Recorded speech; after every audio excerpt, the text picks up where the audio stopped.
Sir Malcolm Sargent was one of the first great English conductors alongside Wood, Barbaroli and Beecham.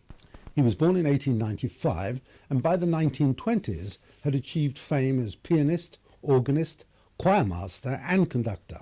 He worked constantly around the world until he died in 1967. This interview took place a couple of years before his death.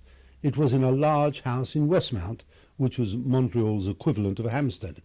And as usual, he was impeccably dressed with a carnation in his buttonhole.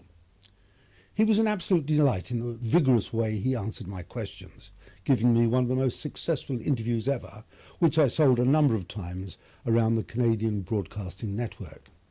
He also kindly posed for my camera, producing the photo that accompanies this interview. So Malcolm, how long have you been coming to North America as a guest conductor? Now, I'm never any good at actual dates. Frankly, I've not conducted many North American orchestras at all. My experiences in North America have been with visiting orchestras from England. And my knowledge of North American orchestras, I know Vancouver and I know Toronto. I've never had experience before until Montreal, except this morning when I did a first rehearsal, which I enjoyed enormously. I'm going to tell you one thing straight away with regard to your North American orchestras, Montreal.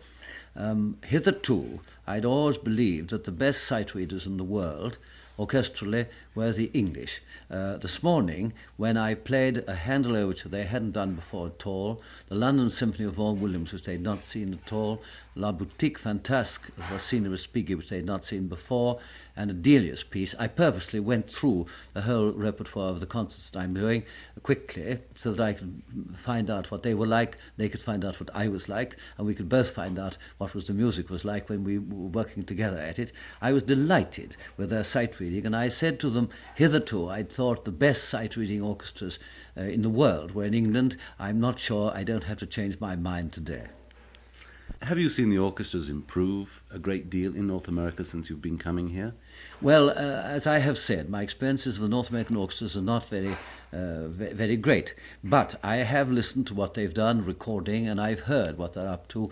Conductors do talk to one another when they meet, which is occasionally, about their experiences with orchestras. And there's no doubt at all that in the last 5 or 6 years, the advance of the Montreal Symphony Orchestra has been tremendous.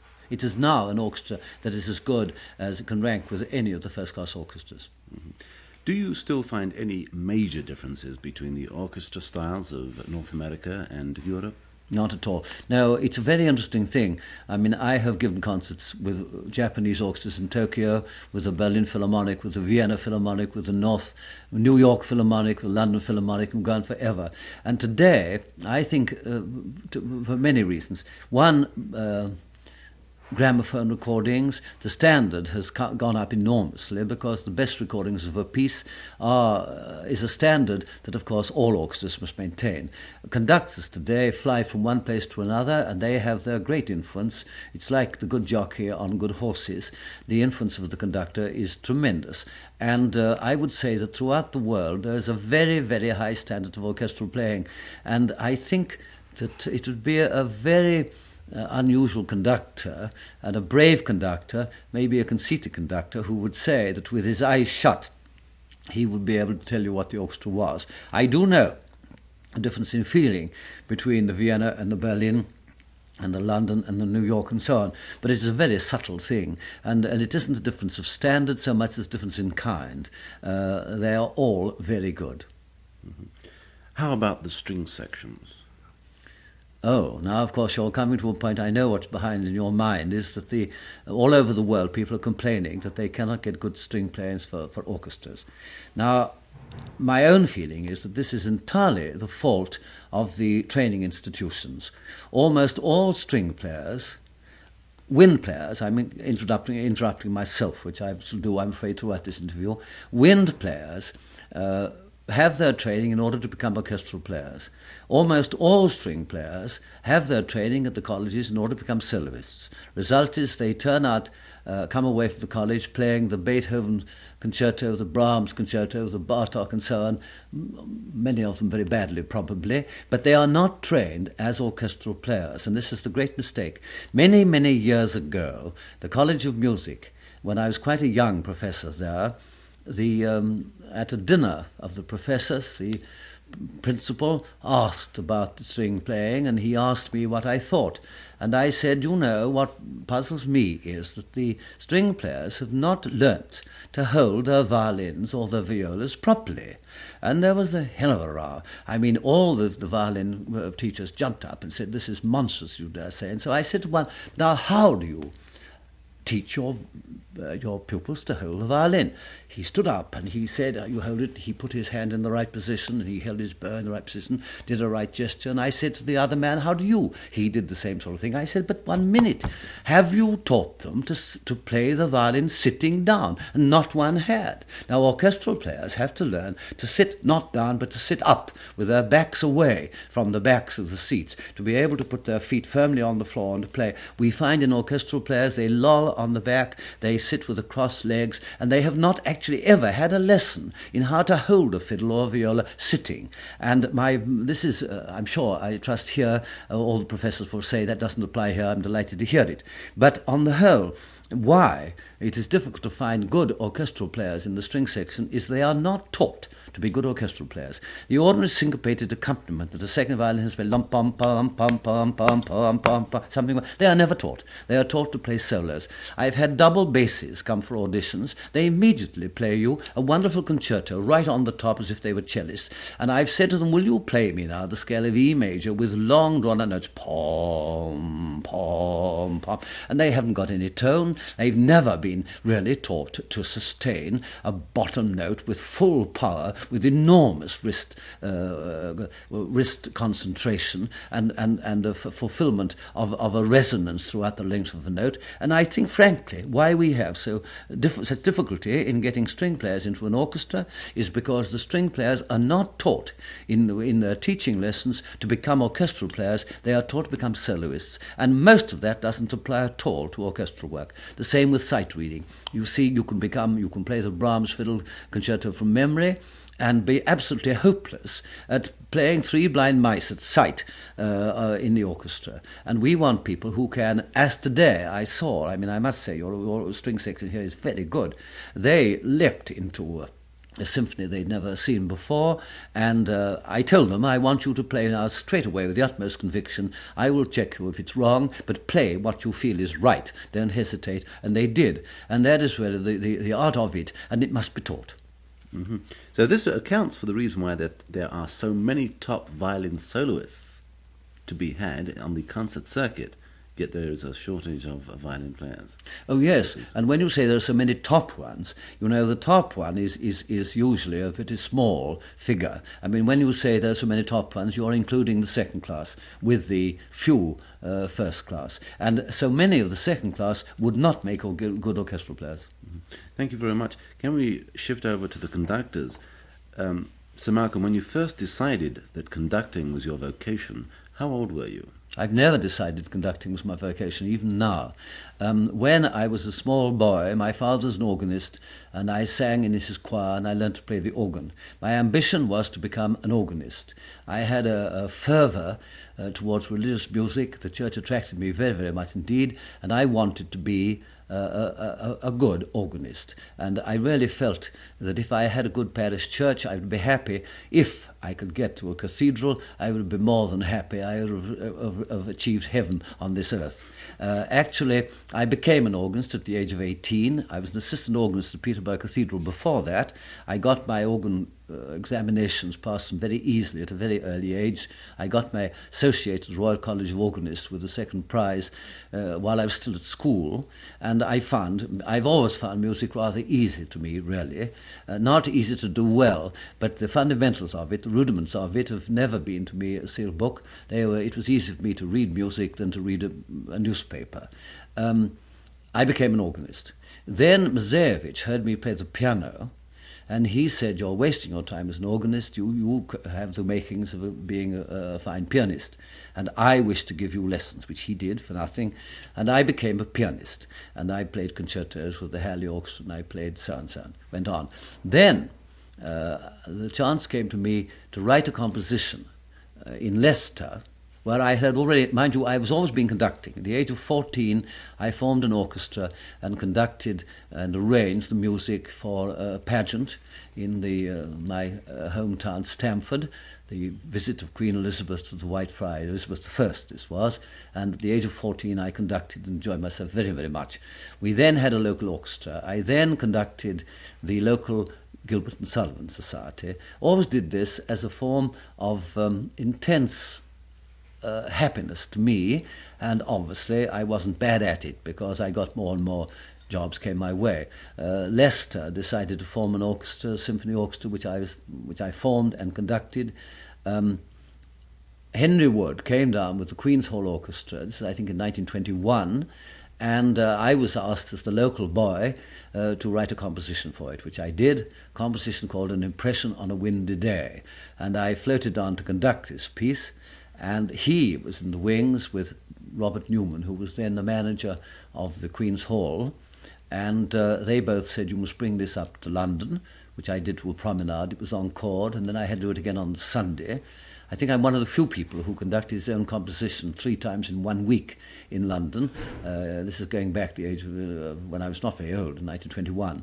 And Henry Wood said, you're wasting your time being a pianist, you now become a conductor. So I became a conductor, and jobs came my way. I never dreamt of being a conductor. I'm a man who's never had any ambitions. I wanted to make my livelihood making music. At an early age, I said to my father, I wish to be a musician. He said, it's a very risky business, and if you want to do it, I will help you. He hadn't much money, but he said, after you're 18, I will never give you another penny. You earn your living. And thank God, at the age of 18, I got my first job as an organist, and he never did give me a penny after that, and all's been well. But to say I decided to become a conductor is quite wrong. I have never decided to do anything.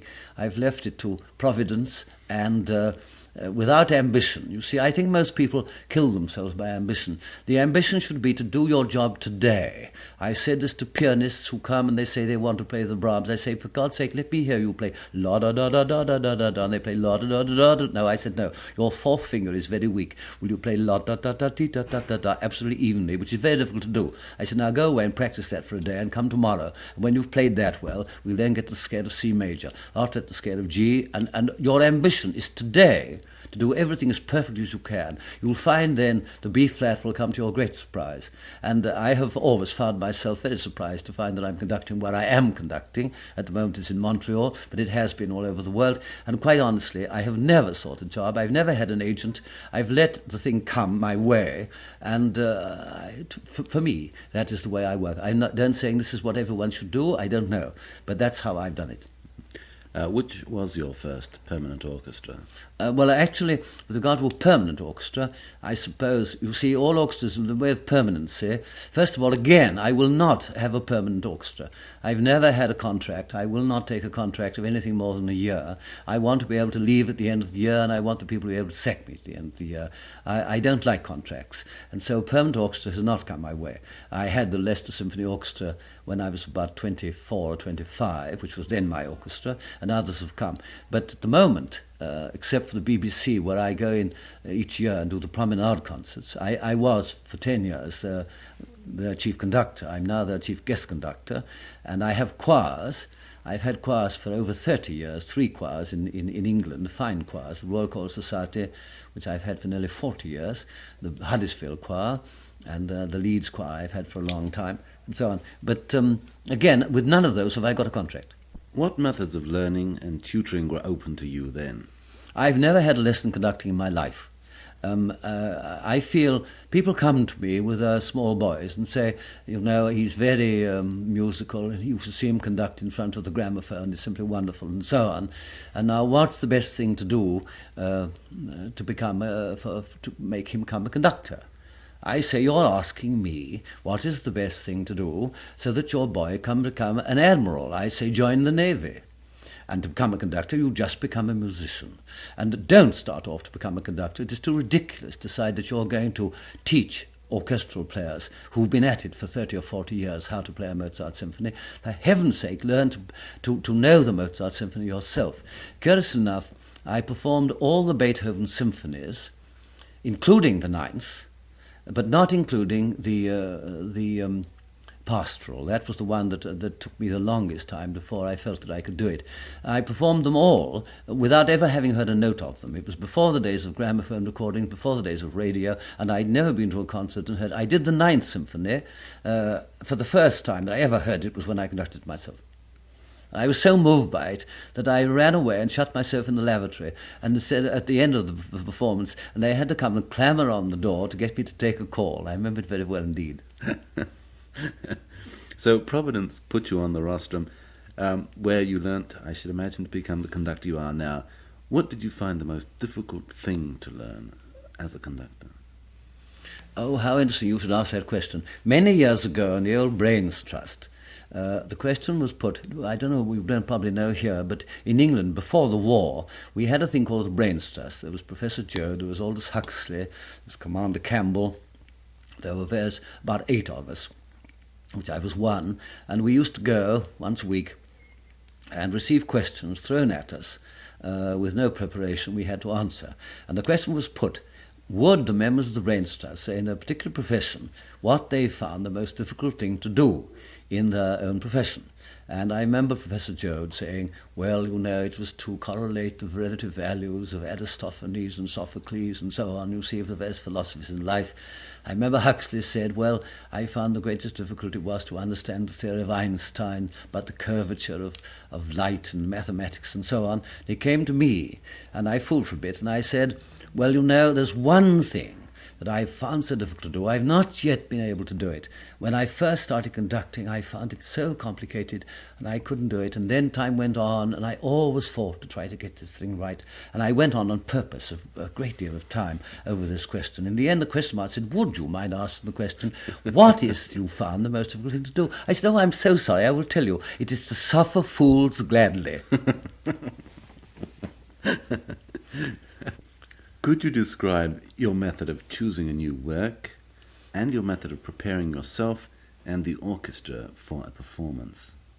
Oh, choosing a new work. Well, of course, most new works come your way. I mean, they're sent to you. I have hundreds of them sent, most of them extremely bad. We must remember today there's an enormous amount of composition going on. And as always, most of it is bad. I mean, most new music is bad. And don't be angry about that, because in the days of Beethoven, most music was bad. It is that we now have the Beethoven is left, the Haydn is left, but in that period there were composers who were composing, and they've ceased to exist because they were not good. It was very few then. Today everybody is composing, everybody is painting pictures, everyone's writing books, and any publisher will tell you that most books that his readers have to look through are bad. But of course we don't hear them. We don't see them. They're not published. Paintings, hundreds and hundreds and hundreds of pictures are put on the walls in the exhibitions, and most of them bad. In music, there's a hell of a lot of bad music written, and today, for some reason or other, it is interesting that if anyone writes a symphony, particularly if he writes a symphony, if he writes a piano piece, it doesn't seem to matter. But if he writes a symphony, it must be performed.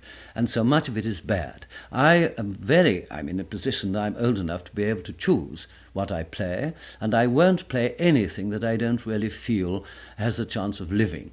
When I went some years ago to Australia, and they sent me a long list of things they'd like me to play, I had a series of concerts to give, which was limited in the amount I could do, and I chose my programs, classical music, modern music, and so on. And I was asked then, how have you chosen your pieces? And I said, now this is nothing whatever to do with the pieces I haven't chosen, but I will tell you, every piece I am playing, I believe fervently myself it will have more performances in 100 years' time than it's now getting. And it's quite a good standard to make. It doesn't mean to say those I've not played, I don't believe will happen it, but I am convinced those that I do. And as far as I'm concerned, I like to play only music, and I frankly think that I can... very seldom does it happen that I do, by some form of influence or being begged to or something to do with a charity, I may lower my standards, but it's very, very rare. But I could say, generalizing, 99.9% of the music I do, I believe it will live. And given this work, then I set to work. You did ask how I prepare it. Well, of course, you then got to set to work to learn it. You study it. Naturally, one can read a score.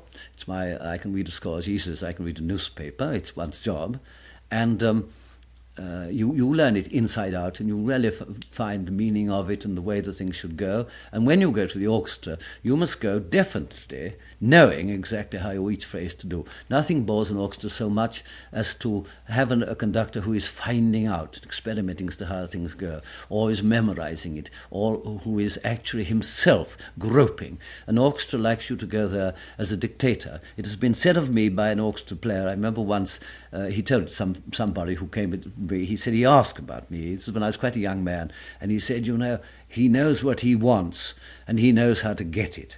And that really, I think, is probably the standard conductor should have. That before he goes there, he should know exactly how he wants a phrase to go, and the balance of the orchestra, the orchestration, and so on, and the technique to be played with regard to bowings, with regard to breathing in the woodwinds. Mind you, it works as you're rehearsing. Naturally, this thing develops, and if you do it again, it'll be better next time. But you must go there with a very definite idea, and you must know how to get it from the orchestra.